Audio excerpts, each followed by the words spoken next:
Hi, everybody. Thank you for joining us again. This is a very special interview that we did with my daughters, so that's why I think it's special, but also the content is really special. Before you listen to this video, make sure you listen to the original video that I conducted with my wife, Nura. We did that for the first episode in this Getting to the Heart of Cancer series. And in that video, you'll get a very detailed understanding of how my wife primarily and me also approached her journey in cancer.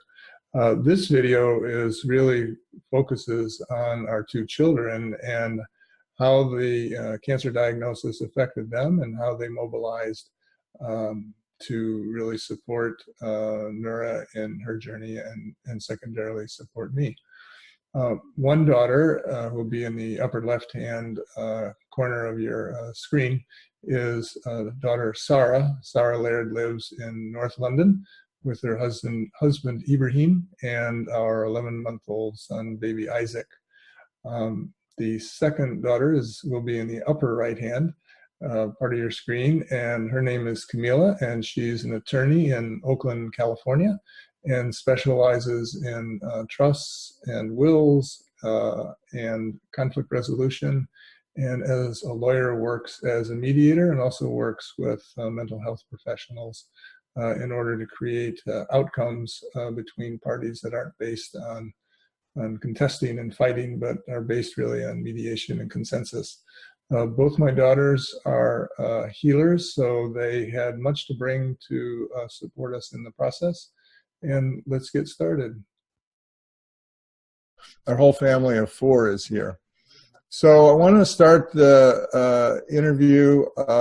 Maybe Sarah, you could start us.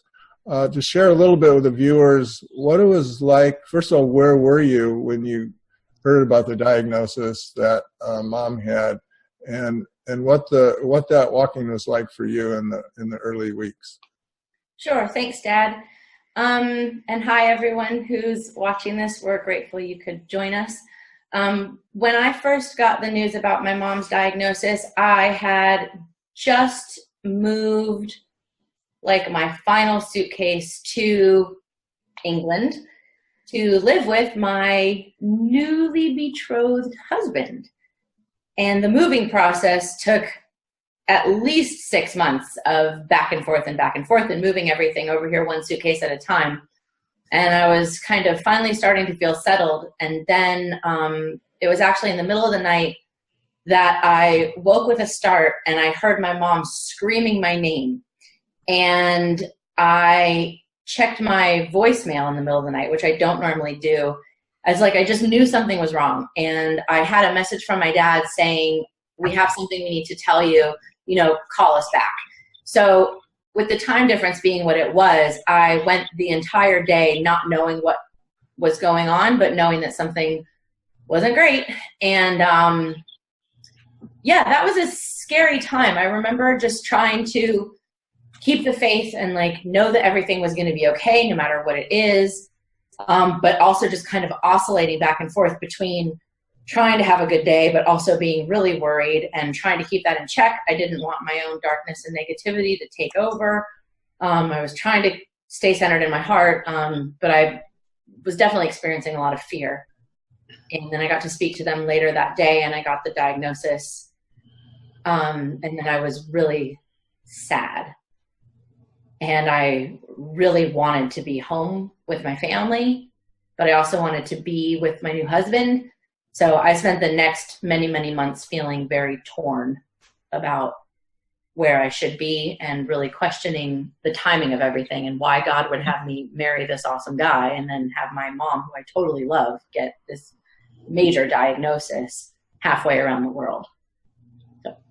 And what was that like for you to not be able to really be here as much as you would have, as your heart wanted to be? It was horrible. I really struggled with that. I remember whenever I was in California, I wanted to be in London, or I missed my husband.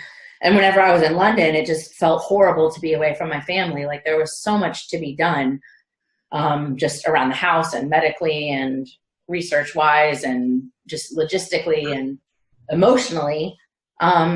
So it was really hard, but I remember trusting that in God's timing, that there was a reason. And I think part of it, was that if I had gotten the diagnosis, if I had heard about the diagnosis before I moved to London, I never would have come. And it is like such a God thing that I'm married to my husband.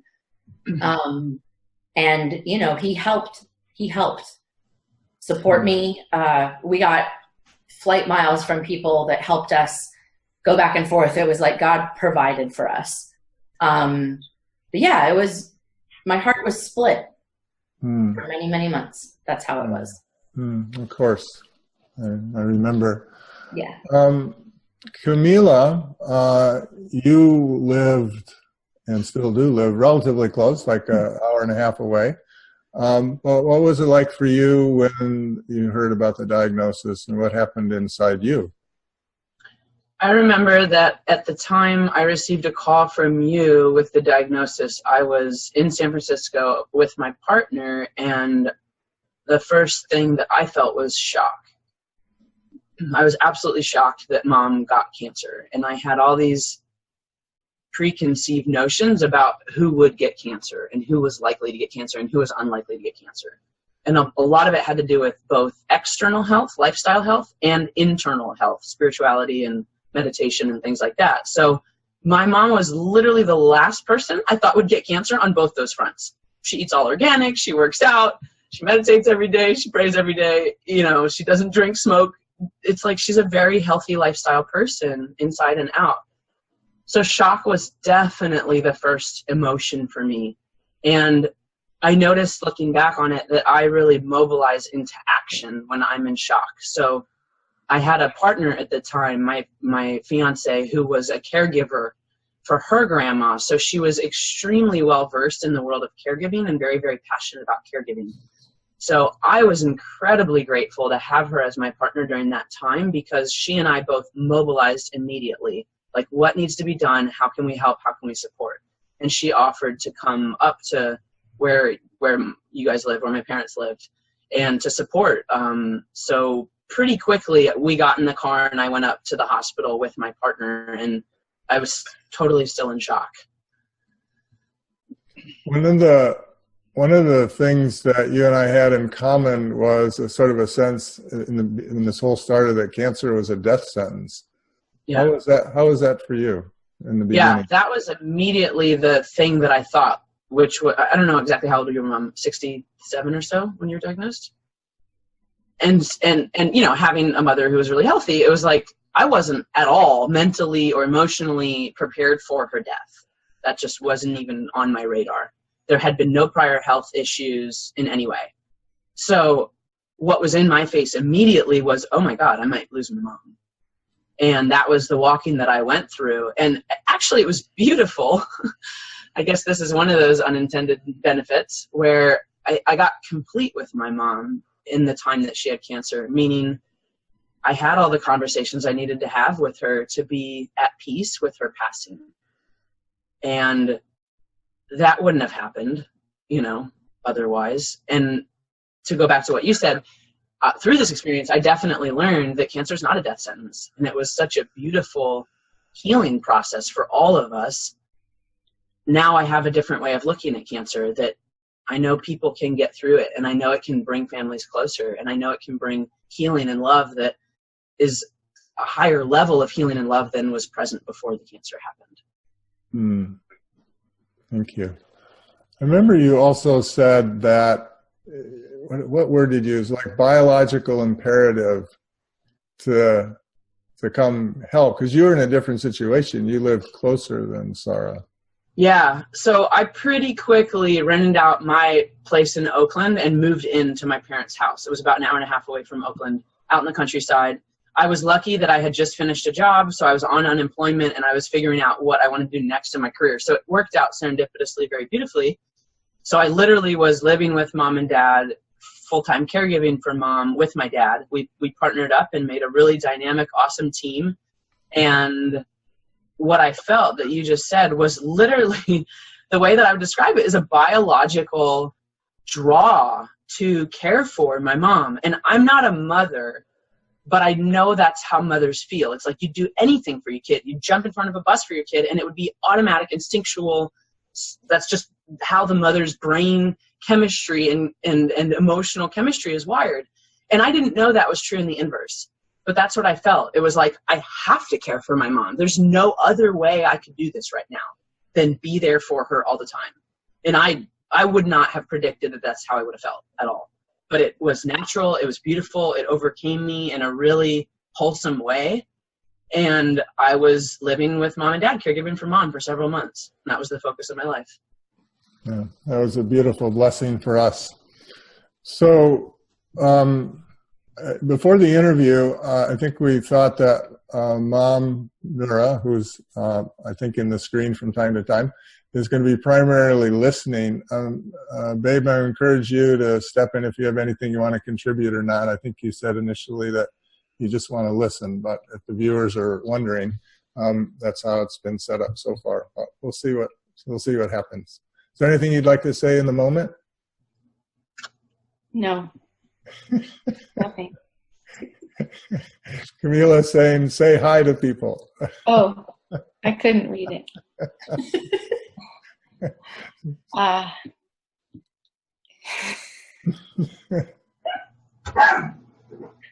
Iggy! Hi, Iggy. Iggy's the dog. Are you saying hi to the viewers or not? I'm saying hi to the viewers, yes. Hi, everybody. Welcome. Welcome to this little family story. I think one of the things that we've noticed is that, or we might even have mentioned this, that for cancer patients to go back to that world where there was treatment and all the challenges and difficulties is not a joyful thing, although we have a lot to be grateful for. So that's part of the reason why we thought we'll just give Mom a chance just to listen and contribute if and when you want. Thank you for joining us. So, Sarah, let's go back to you, because I know what was most on your heart was, how can I contribute, being way over in London? And before we get to that, though, when we talked about this call ahead of time, I remember you mentioned, let me see, it's in my notes, that several months before the diagnosis, do you remember what Mom said to you? I sure do. Why don't you share? I didn't even know that until we had this. Yeah. Note to self, next time I'll share that information if I ever hear that from anyone, so we can all just start getting ready. So I am a recovering addict and alcoholic, and my mom has been so awesome as a support person and just doing her own journey of healing, because, again, another family disease. And she told me a few months before we got the diagnosis that she had never seen anyone get powerlessness the way that addicts and alcoholics do. And I think what she meant by that is that, we're all on this spiritual path. Our family, like spirituality, we do spiritual stuff, and we're all seeking, truth, guidance, unity, purpose. And when someone's life is hanging in the balance, it becomes real clear. You either find some sort of divinity, or you don't. Like, you need a power greater than yourself. So when you visit the recovering addict and alcoholic community, you see people who are like really walking their talk and really depending on their higher power to help them stay sober, because left to their own devices, left to our own devices, we can't. So yeah, I remember Mom telling me, I really want to get powerlessness, as a spiritual seeker. This is how cool my mom is. She wanted to need God that desperately that she didn't have a choice. That's how cool my mom is. And I remember my first reaction was, oh my God, be careful what you wish for, because I want for everyone to get that level of powerlessness, because once you get that level of powerlessness, you get power beyond your wildest imagination from a loving God, from a caring God, from a merciful God, from a guiding God, from a strong God. And that has just made my life so awesome. So I want that for people, but the challenge is to get that level of powerlessness. I mean, literally without dying. A lot of people don't make it to that place. But once you get there, there's nowhere to go but up. So, yeah, I remember my mom saying that she wanted to get powerlessness the way that addicts and alcoholics do. And I was like, good luck with that. More power to you. Or less power to you. Right. Very good. So clever. So you're in London. Yep. And you're really looking for a way to help. Yep. And you and Mom entered into a relationship where you were being the healer and meeting regularly. Well, tell us a little bit about what that was like for you. Sure, I'd be happy to. Thanks. So I come from a context or background, if you will, of every physical manifestation has a spiritual element or even a spiritual cause. So I don't know if that's true or not. It's just how I choose to live my life. So my, kicking into gear was I can't go there and do all the daily logistical things that my awesome sister really just, and her partner just dived in and just did. No questions asked. They just did it. My gears started going toward, okay, we've got cancer here. What's the energy of it? Where did it come from? What is God trying to give her and give us through this? What is God making? What's the lesson? My personal belief about disease, and I know not everyone agrees with this, but speaking personally, I believe that God gives disease as a way to wake us up to certain things so that he can give us more love. And I've just seen that as a spiritual healer and as a spiritual person. I've just seen that happen so many times where something happens in your life and you think it's so horrible, and really it's a gateway to more mercy, to more understanding, to more guidance. So the spiritual healing that, we've all been trained in doesn't really need to be done in the same room as your client. So yeah, I was like, this is what I can do to help. My mom and I have a great connection kind of energetically and psychically. So we feel each other anyway.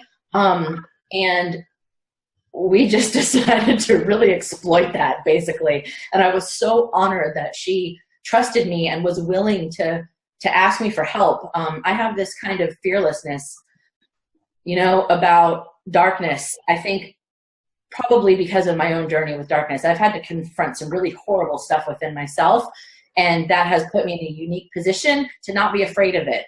It's like, I know that it can, if you walk through it, if you work with it and you try to find God behind it, you can be better on the other side. So I was super motivated. I'd never actually worked with cancer before.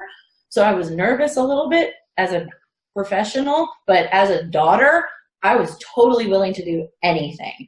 I would have gone to any nook and cranny in her being and my being. I would have done anything to basically confront whatever. And the thing about cancer or any other disease is it's not, we've already covered the fact that it's not a death sentence, but it's also not a blame. It's not a fault. It's like, my mom didn't do anything wrong to get cancer. It's like, we just have these things that live in us that if we don't address them, they can manifest into something that'll get our attention. That's what I believe. And she was really willing to go there. Anyone that knows our mom, your wife, knows that she's fearless herself and will just go there. She'll go there to the depths, which is the kind of person that you want. If I was trying to heal someone, or not, I'm not the healer, God's the healer, but if I were trying to work with someone who had cancer and they really didn't want to look at those little nasties, it would have been much tougher going. But she was really willing to go there, really willing to face anything, admit anything, ask for help on everything. And we just went to work. And it was such an honor that she trusted me and didn't let the fact that I was her daughter stop her from, being willing to receive help through me. Yeah, that's so beautiful, honey. I'd like to say something on healing too in the early stages. When I first got to the hospital, so this is the first time I think it's the first time I saw my mom in the hospital. I mean, that was a new thing to see.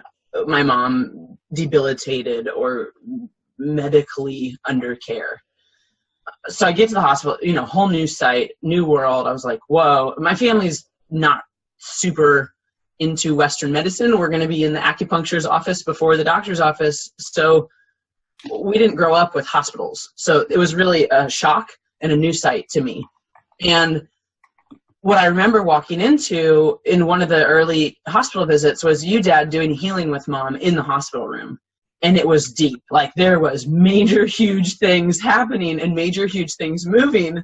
And it was kind of like, yeah, of course this is what's happening. They're doing super deep healing work in the hospital while Mom's hooked up to monitors in the hospital bed, But I just walked in quietly and sat down and was like, wow, there's huge energies moving right now. And yay. And I was so grateful, Dad, that you are a partner for Mom who's able to take her into deep, deep, deep healing realms, or go with her into deep, deep healing realms.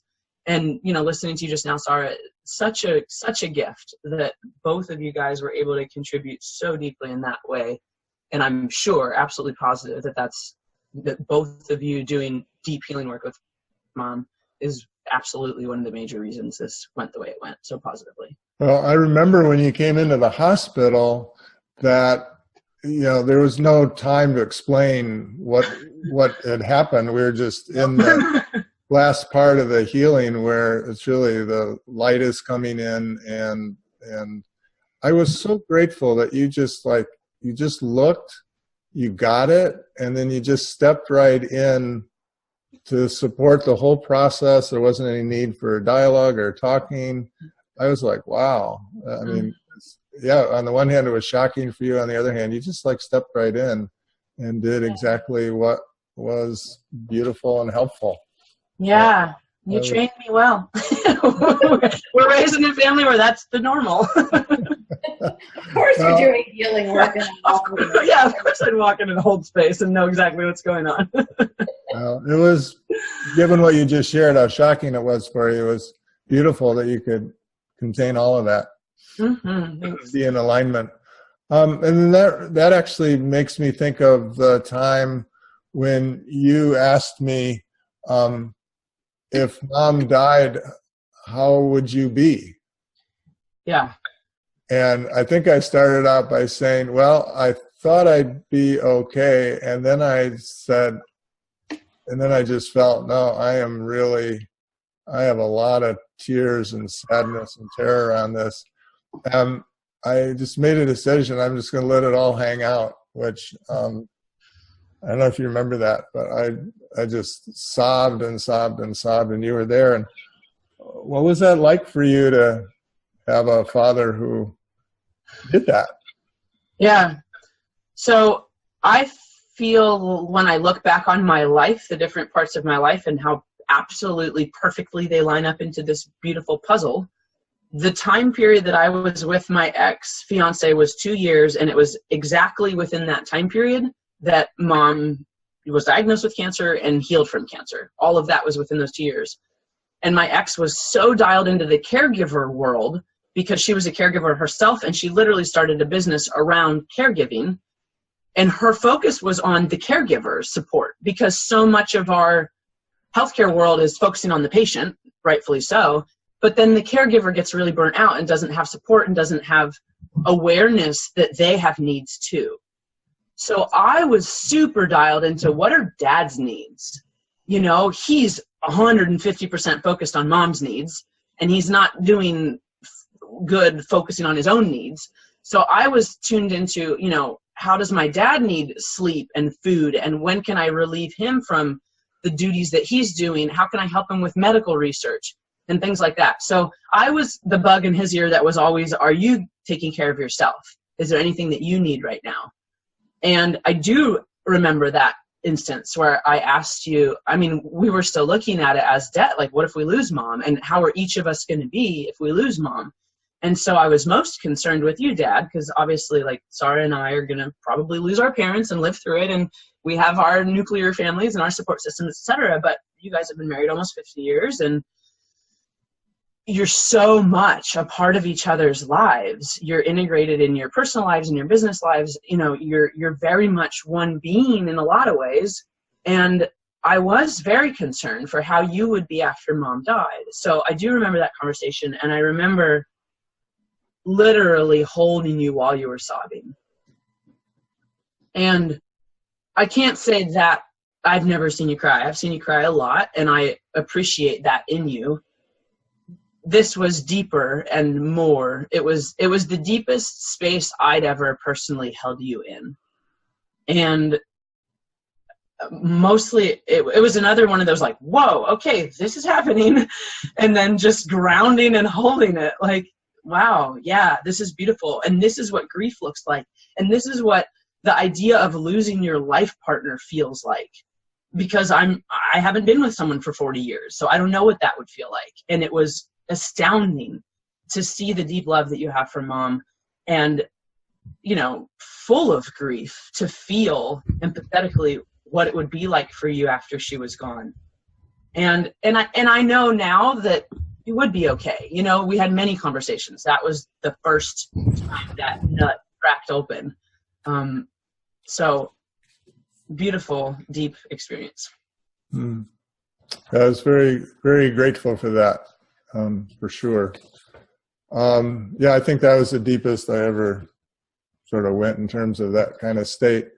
Our viewers part of what we're talking about really is grief and loss. Once a diagnosis of cancer happens, there's loss. There's a loss of innocence. There's a sense you never go back to how life was before the diagnosis.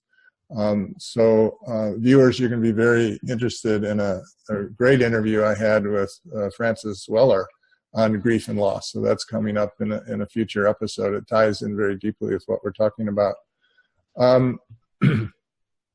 Sarah, maybe share a little bit about what the issues were that, just, you know, briefly, the issues that you and Mom were working with on healing that you felt were, you know, really helpful in her particular case. I think there were some issues around judgment and anger and things like that. I think what was really unique in that both Mom and you have a commitment to go anywhere. As people who listened to the first episode in our series know, that Mama was willing to look at whatever there was inside of her. It was an opportunity for what we call in Sufism purification and beautification. What do you remember in terms of sort of the essence of the healing process? Well, I didn't remember. I needed my memory to be jogged. That's God's honest truth. What I was able to recollect was there were times, and I can't imagine how hard this must be to confess to your kid, but that's the level of courage and authenticity that, you know, Mom has. There were times that she honestly didn't really want to live. So I just want to say to anyone out there, you know, dealing with, you know, chemo and the pain meds and all that stuff, like, I can't imagine how hard it must be to live with all that in your physical system. You know, she would have horrible pains in the night. So there were times that she actually didn't want to live. And I remember working on that. And as a person in recovery, you know, I was kind of well suited to deal with that, because I hear that all the time. People who are in active addiction and alcoholism don't want to live. Like, that's not a shock to me at all. I really, really get it. So I had like no judgment or fear about that. Like, just because someone doesn't want to live doesn't mean they're suicidal. I think that's really important. So you don't need to like start calling the psych ward and get padded rooms. I didn't even think about that in our prep call, but that's really important. When someone doesn't want to die, it's just because something hurts really bad, and you can address that. And we did. So we went there into that unwanting to live. That's a word. And ask for God's mercy and healing and wisdom to come into that place to help alleviate some of the suffering. So a lot of what we did was just acute emotional management. And then in terms of working with the bigger picture, working with what caused the cancer itself, what we found, I mean, I was expecting rage, because honestly, that's what the energy of cancer feels like to me. And again, not a judgment. If anyone knows what it's like to have a lot of rage inside them, it's this girl. I really, really get it. And I was actually afraid that if I didn't address some of my rage, it would probably turn into cancer, because that's the kind of angry energy of cancer. So I expected we were looking for something along those lines. What we found was, anger to the point of, murderous, like wanting to destroy someone. So again, these aren't pleasant things to think about. They're not pleasant things to feel. They're not socially acceptable. I personally believe, though, that they're part of what makes us human.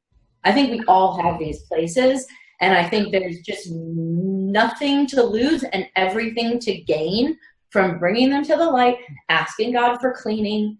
If we didn't have these places that were really turned away from light and love, we wouldn't get to experience God's forgiveness. And I know that might sound super hokey, but if you've ever actually felt divine forgiveness, it feels amazing. And I always think about, like, if we were angels and didn't have will, and just were always kind of in the flow with God and never strayed and never had lust or rage or jealousy or, all the other stuff we can have, you would never get the sweetness of the Rahman and the Rahim. This is the Arabic words for compassion and mercy. I liken it to spiritual tiger balm. I don't know how else to describe it unless you can feel it for yourself. It feels amazing. And so there was a lot of expressing that rage that she had and kind of wanting to destroy people. It's like getting out your inner, evil dictator.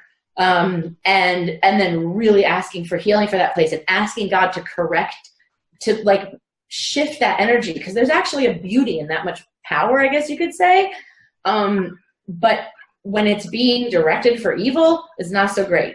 But if you can direct it for good, which is what Mom wants to do, she wants to be a force for peace in the world. So for someone who's a mediator and a peacemaker, it's really important to clean up the bits that want to kill and destroy for yourself as a peacemaker and to do your job, but also so that you can understand where people are coming from. If you're judging people, they're not going to want to listen to you if you're trying to mediate a conflict, So it's really great that we all find these places in ourselves, and I don't know, it was deep. I remember that. Thank you for that. I remember another aspect of it was finding a deep place of shame around being sick, and also a deep place of, is God there for me? Does God love me? Yeah. And so I remember part of your work was on really experiencing in a deeper level that God is the one who responds. I remember you said the divine quality mujib, transliterated in English M-U-J-I-B, mujib, Allah is the responsive. We'll be talking in a future episode about, we actually already have talked, come to think of it, Dr. Jaffe talked about the use of qualities, the divine names, mujib is one of them. So that was one of the aspects of your healing. I remember that was, part of the deep healing. Yeah. I'd like to say something here, just to make it really clear.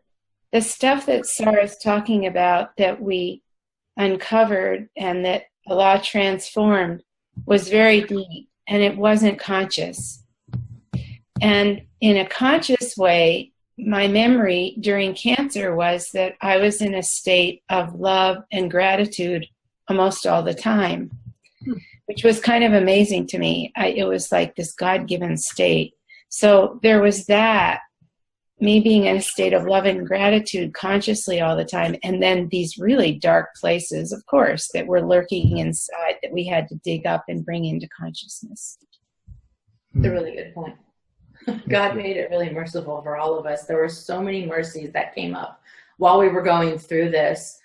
It really, I mean, to really oversimplify it, it was really a glass half empty, glass half full thing. We could have all been really anxious and worried and depressed, but there were so many blessings that were happening in the middle of this. And I think that's really important to tell people, because there's a quote hard thing going on doesn't mean that everything's bad. Like the beauty of my sister getting to live with our parents and work through everything they had to work through was amazing. It was so beautiful to watch them bond and become like a really cohesive unit. And I had just moved out of my parents' house. I had been living with them for a few years prior, and we had worked out our stuff, you know? So it was like God was just giving. There were just, if you choose to see it, just like what you just mentioned, that state of gratitude. I remember that. Definitely worth remembering. There were a lot of blessings. Yeah, I'm super clear that the family unit is way more connected through that experience. And we were already connected. But there is a super strong bond that occurred through surviving cancer. And we all did that together. And I remember the shift from how my relationship was to my parents before and after this. Before, I would say that I took it for granted. I didn't visit them that often. We lived within a couple hours drive, but there wasn't an emphasis on maintaining and building our relationship other than just kind of, we saw each other when we saw each other, we talked when we talked. But since cancer, I've completely shifted the way I interact with my parents. I made a commitment to visit them one weekend every month, or roughly one weekend every month. And that's been pretty steady ongoing for the last couple of years. And it wasn't like that before. And, you know, we have family calls now on you know, like Skype. The four of us get together every 2 weeks to have a family call. And like, we really intentionally stay connected and build our relationships in a way that we're valuing life differently, and we're valuing each other differently, and feeling the preciousness of having this beautiful human being, my mom, in my life. It's a big difference. Beautiful. Are there any other takeaways? It's probably time for us to finish up. Excuse me. Any other takeaways from your experience? Could be for either of you. You want to go, Mila? Sure. I think there's something really spiritual and really holy in the mother, caring for the mother. And I think on a spiritual level, the mother's role is in some ways the most blessed role. And in some ways, the mother gives the most to create life and to sustain life. And I look at this through a spiritual lens as what a gift to be able to give to my mom in the way that she gave to me, selflessly. And, you know, that might happen again when she's older, you know, when she's aging in her 90s, that might happen again. I have no idea how or when she'll die. But I feel like there's so many deep spiritual blessings in caring for the mom. And I feel like we really had that structure right. And I feel like there was so much light in caring for the mom figure. Thank you. Sarah? I think this actually ties back in nicely with what Mom jumped in to say about, or no, sorry, Dad, you brought it up. Just that other aspect of like when you're the quote sick person and all the attention's on you, and especially if you're a mom and you're used to like giving and like taking care of everyone all the time, it was a massive shift of relationships and dynamics. And I guess for some reason it's coming to me to say that receiving is one of the hardest things that any of us have to do. In a lot of ways, giving is so much easier. And I think that was one of the things we worked through, Mom, correct me if I'm wrong, but that shame thing, like I think the darkness, one of its favorite tools is shame. I never believe that anything good can come from shame. So, and we all experience it in like different ways. So that was one of the things we really worked on is, you know, she'd be like, she didn't want all the attention to be on her. She didn't want to take up all our time. She didn't want us to like interrupt our lives. You know what I mean? And it's really hard for her to see when we're in it. And maybe even in retrospect, how much of a blessing it was for all of us. Like how many good things came out of this, even though it was really scary in some ways. But, you know, if you have been given a diagnosis that's this big, that really does change everyone's world, I don't know how to say this without sounding trite, but just try to receive. Like, it's okay. It's okay to receive. And sometimes I think that's the best example you can set for your kids, is to receive, to let it be okay that you're not okay. Like, that's one of the best gifts you can give someone, is that it's okay that you're not okay. You don't have to be okay for me. I remember telling Mom that. You don't have to be okay for me. Just be how you are. Just be honest. So that's one thing I wanted to share. And then the other thing I wanted to share is another thing that, you know, you guys have touched on, is just the preciousness of life. I hope that everyone on this planet lives valuing the preciousness of every moment without needing to get cancer or some other massive illness. I try to live my life every day clean with people. I don't know why. I think it has to do with, again, being in recovery. I could have died so many times. I feel like I've been given a second chance of life, and you hear this a lot with recovering people. I want the last words that anyone in my family hears from me to be, I love you. I tell my family, if like, I'm just so clear, any of us could go at any minute. Like, nothing is promised. I think I'm going to get to see my husband and son tonight. I don't know if that's true or not, you know? And I tell them, and I tell my family, if anything were to happen to me, just know that I love you and know that I've lived a good life. You know, if I die, which I could, and any of us could, I want everyone to know that I've lived a good life, you know, and that I'm really grateful for everything I've been given. That doesn't make it easier to lose a loved one. Of course not. There will be grief and there is loss, and it would suck to lose any of you guys. But that's the price we pay for being that much in love with each other. I just want the whole audience to know we didn't start like this. My family is all committed to working on ourselves as individuals and as a unit. And like, I'll work on something with my dad if I need to, or my mom or my sister. You know, they work on their relationship. They work on their relationship. We're working on this. And the result that we get, the way we get to live, is we get to be in the love with each other like 99% of the time. And it's freaking awesome. And it's totally worth it. But I guess my final take home for all of us as human beings is, you never know, you know? And I know that sounds obvious and you hear it all the time, but it's really true. It's really true. So make sure that if you have anything to say to someone, say it. Because you don't know if you're going to see them again.